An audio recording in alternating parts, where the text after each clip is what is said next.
이복의 무신선.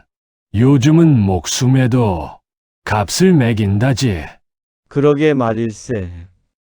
오늘은 말일세 한낱 미물이 사람의 명주를 붙잡은 이야기일세. 자, 신선 패드로 잠깐 내려가 보세나.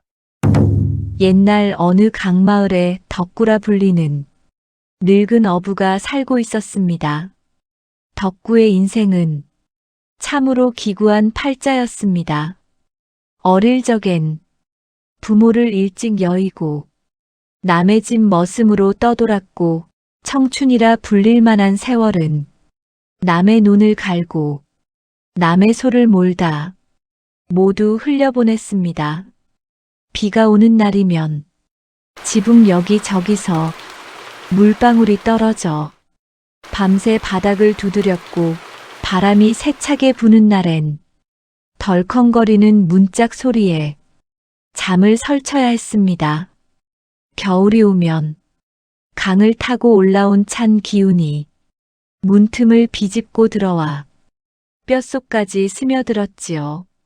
작은 화롯불에 손을 아무리 녹여보아도 추위는 좀처럼 물러갈 줄을 몰랐습니다. 등이 굽고 손마디가 휘어졌을 즈음 그가 가진 것이라곤 강가에 덩그러니 놓인 허름한 초가삼간 하나뿐이었습니다. 덕구의 하루는 늘 같았습니다. 해 뜨기 전 강가로 나가 그물을 던지고 해가 질 무렵 빈 그물을 정리하며 다시 집으로 돌아오는 것. 운이 좋은 날이면 작은 물고기 몇 마리가 잡혔고 그런 날은 쌀 한 줌을 섞어 죽이라도 끓일 수 있었습니다. 운이 나쁜 날엔 그마저도 없었습니다. 그런 날 덕구는 강물만 가만히 바라보다 이렇게 중얼거리곤 했습니다. 허허, 내 팔자가 이렇지 뭐. 그래도 이 강물이 날 완전히 굶기진 않으니 고마운 일 아니겠나. 마을 사람들은 그를 보고 미련하다, 바보 같은 늙은이라며 수군거렸습니다. 하지만 덕구는 원망 한마디 없이 그저 묵묵히 그물을 던지며 하루를 버텨냈습니다. 가진 것 하나 없고 알아주는 이 하나 없는 초라한 인생이었지만 덕구의 마음만은 강물처럼 끝내 탁해지지 않았습니다. 그러던 어느 날이었습니다. 유난히 안개가 자욱하게 깔린 새벽 강과 하늘의 경계조차 흐릿해진 그 시간에 덕구는 늘 하던 대로 조용히 그물을 던졌습니다. 강물은 평소보다 잠잠했고 안개 속에서는 물소리마저 숨을 죽인 듯 했지요. 그런데 그때였습니다. 그물 끝에서 지금껏 느껴본 적 없는 묵직한 떨림이 전해져 왔습니다. 덕구는 순간 숨을 삼켰습니다. 옳거니 오늘은 큰 놈이 걸렸구나. 그는 혹여 놓칠까? 굽은 허리를 더 숙여 천천히, 아주 천천히 그물을 끌어올렸습니다. 안개 사이로 드러난 것은 물고기 한 마리였습니다. 하지만 평범한 물고기가 아니었지요. 비늘은 마치 햇살을 머금은 순금처럼 은은하게 빛났고 몸을 뒤틀 때마다 강물 위에 잔잔한 빛결이 번져나갔습니다. 덕구는 잠시 말을 잃고 그 자리에 서 있었습니다.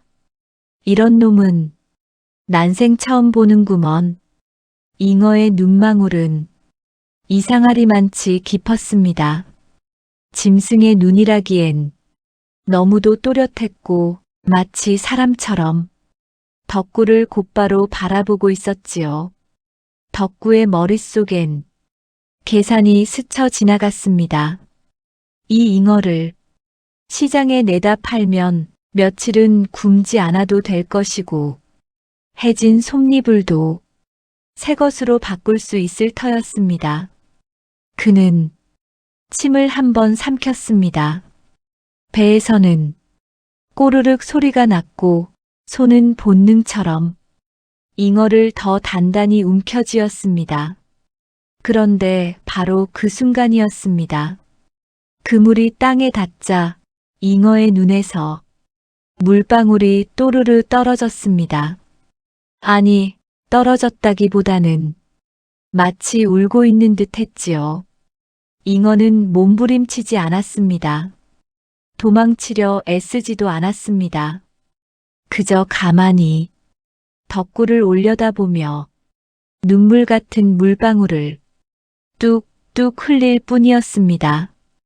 그 모습이 덕구의 가슴을 세게 쳤습니다. 저 눈빛은 살려달라는 눈이구나. 말 한마디 하지 않았지만 잉어의 눈은 분명히 그렇게 말하고 있었습니다. 아이고, 이 가엾은 것을 어찌할꼬. 덕구의 손에 힘이 빠졌습니다. 너도 전생에 나처럼 기구한 사연이라도 있는 게냐? 배고픔은 여전했습니다. 오늘 이 잉어를 놓아주면 집으로 돌아가 빈솥을 다시 마주해야 했지요.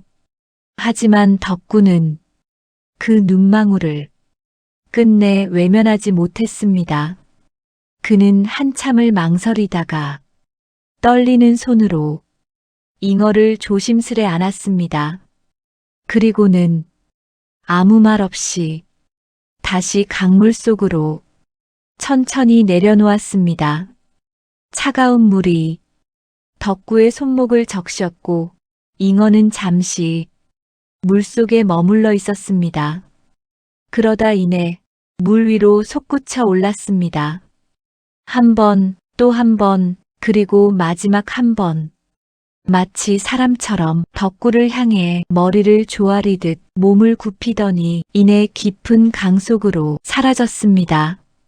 덕구는 한동안 그 자리에 서서 강물만 바라보았습니다.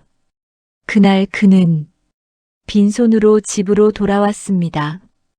하지만 이상하게도 마음만은 구수한 밤 냄새를 맡은 듯 따뜻하고 묵직했답니다. 그때까지만 해도 덕구는 몰랐지요. 그날 새벽 강가에서 내려놓은 것이 물고기 한 마리가 아니라 자신의 운명을 건져 올린 것이었다는 사실을 말입니다.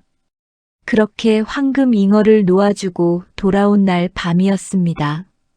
덕구의 앞마당에 난데없이 거친 발길질 소리와 함께 횃불이 어둠을 찢고 들어왔습니다. 마을에 소문난 욕심쟁이 최진사가 사람들을 거느리고 들이닥친 것이었지요. 최진사는 병든 아들을 살릴 수만 있다면 무슨 짓이든 할 작정이었습니다. 황금 잉어가 영약이라는 소문에 눈이 뒤집혀 달려온 참이었지요. 이놈 덕구야, 내 놈이 오늘 강에서 황금 잉어를 건졌다는 소문을 들었다. 당장 그 놈을 내놓거라. 그러면 내 평생 먹고 살 논밭을 주마. 덕구는 몸을 낮춘 채 떨리는 목소리로 말했습니다. 진사어른, 소인이 그 가엾은 것을 참아 죽일 수 없어 다시 강으로 돌려보냈구먼요. 그 말이 끝나기도 전에 최진사의 얼굴이 일그러졌습니다. 뭐라? 그 귀한 것을 그냥 놓아줘? 그의 고함이 밤 공기를 갈랐습니다. 이 노망난 늙은이가 감히 내 앞길을 막아? 저놈을 끌어내어 문매를 쳐라. 말이 떨어지자마자 하인들이 달려들었습니다. 덕구는 차가운 마당 바닥에 내팽개쳐졌고 매질은 밤이 깊어갈수록 더 거칠어졌습니다. 늙고 병든 몸은 끝내 버티지 못했습니다. 덕구는 피를 토하며 쓰러졌고 최진사는 침을 뱉듯 그를 내려다보고는 어둠 속으로 사라졌습니다. 그날 밤부터였습니다. 덕구의 방 안은 얼음장처럼 식었다가 이내 화로처럼 달아오르기를 반복했습니다. 아이고, 나 죽네. 가슴에 불덩이가 얹힌 것 같구나. 식은 땀이 비 오듯 쏟아졌고 숨은 끊어질 듯 이어졌습니다. 의원은 고개를 저으며 말했습니다. 매질에 속이 다 상했습니다. 이제는 하늘의 뜻에 맡길 수밖에요. 그가 방을 나서자 덕구의 집에는 숨막히는 정적만 남았습니다. 그때였습니다. 혼미해진 덕구의 귓가에 차가운 물소리가 스며들기 시작했습니다. 철벙철벙 방 안가득 은은한 물 한 개가 피어오르더니 낮에 살려주었던 그 황금 잉어가 방바닥 위를 마치 강물처럼 유유히 헤엄치며 덕구에게 다가왔습니다. 잉어의 비늘 하나하나에서 눈부신 빛이 흘러나왔고 그 빛은 방 안의 어둠을 조용히 밀어냈습니다. 잉어는 덕구의 가슴 위에 자신의 몸을 포겠습니다. 순간 덕구의 몸을 태우던 불덩이 같은 고통이 잉어의 몸으로 거칠게 빨려 들어가기 시작했습니다. 덕구 어르신, 고통은 제가 가져가겠습니다. 잉어의 입이 달싹일 때마다 황금빛 비늘은 서서히 검게 변해갔고 덕구의 창백했던 얼굴엔 조금씩 핏기가 돌아오기 시작했습니다. 그 순간 저승의 문 앞에서 잉어가 덕구의 명주를 제 몸으로 감싸 끌어당기고 있었던 것입니다. 정신을 차린 덕구가 비틀거리는 몸을 이끌고 강가로 나갔을 때였습니다. 이른 아침의 강가엔 아직 안개가 걷히지 않았고 그곳에는 어제 살려주었던 황금 잉어가 차가운 모래톱 위에 배를 뒤집은 채 가만히 누워 있었습니다. 덕구는 그 모습을 보는 순간 다리에 힘이 풀려 털썩 주저앉고 말았습니다. 아이고, 이 불쌍한 것, 내가 어찌하여 여기 있느냐? 덕구의 목소리는 끝내 떨리고 말았지요. 내가 너를 살려보낸 것은 내 수명을 다 살라 함이었거늘. 그때였습니다. 안개를 헤치며 지팡이 소리가 다가왔고 노승 하나가 죽은 물고기와 덕구를 번갈아 바라보더니 조용히 입을 열었습니다. 허허, 자네 참으로 큰 복을 지었구먼. 노승은 황금 잉어를 가리키며 말을 이었습니다. 저 물고기가 자네의 명을 대신 가져갔네. 사람의 명은 하늘에 달려있다 하나 그 줄기를 바꾸는 것은 결국 자기 자신의 마음이라네.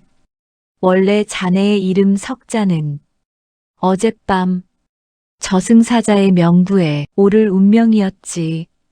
평생 고생만 하다 외롭게 눈을 감을 팔자였네. 노승은 잠시 말을 멈추고 덕구의 거칠어진 손을 바라보았습니다. 허나 자네가 어제 베푼 그 작은 자비가 저승의 법도마저 흔들어 놓았네. 비록 한낱 미물이라 할지라도 목숨을 구걸하던 그 눈망울을 외면하지 않은 자네의 마음이 하늘의 눈에는 세상 그 어떤 금은 보화보다 귀하게 보였던 게지. 저 물고기는 단순히 죽은 것이 아니네. 자네의 그 선한 마음을 제 몸에 담아 자네 대신 명부의 문을 두드린 것이지. 덕구는 눈물을 훔치며 조심스레 물었습니다. 스님, 그럼 저 가엾은 물고기는 이제 어찌 됩니까? 노승은 온화한 미소를 지었습니다. 걱정 말게. 남의 명을 대신 짊어진 그 공덕으로 저놈은 이제 짐승의 굴레를 벗고 더 좋은 곳에서 다시 태어날 걸세. 그리고 자네는 저놈이 남겨두고 간 10년의 세월을 덤으로 얻었으니 이제는 그간의 고생을 보상받듯 편안히 살아가게나. 하늘은 결코 이유 없이 사람을 살려두지 않네. 자네가 뿌린 씨앗이 이제야 꽃을 피운 것일세. 덕구는 땅바닥에 엎드려 노승에게 큰 절을 올렸습니다. 그런데 노승은 마을 쪽을 바라보며 혀를 끌끌 찼습니다. 허나 탐욕에 눈이 멀어 사람을 해치고 생명을 하찮게 여긴 저 위쪽 기와집 주인은 하늘의 그물을 피하지 못했구먼. 덕구가 놀라 마을을 바라보니 최진사의 집 쪽에서 시커먼 연기가 하늘로 솟아오르고 있었습니다. 알고 보니 덕구가 기적처럼 숨을 돌리던 바로 그 시각 최진사의 집에는 마른 하늘에 벼락이 떨어져 창고와 안채가 순식간에 불길에 휩싸였다고 합니다.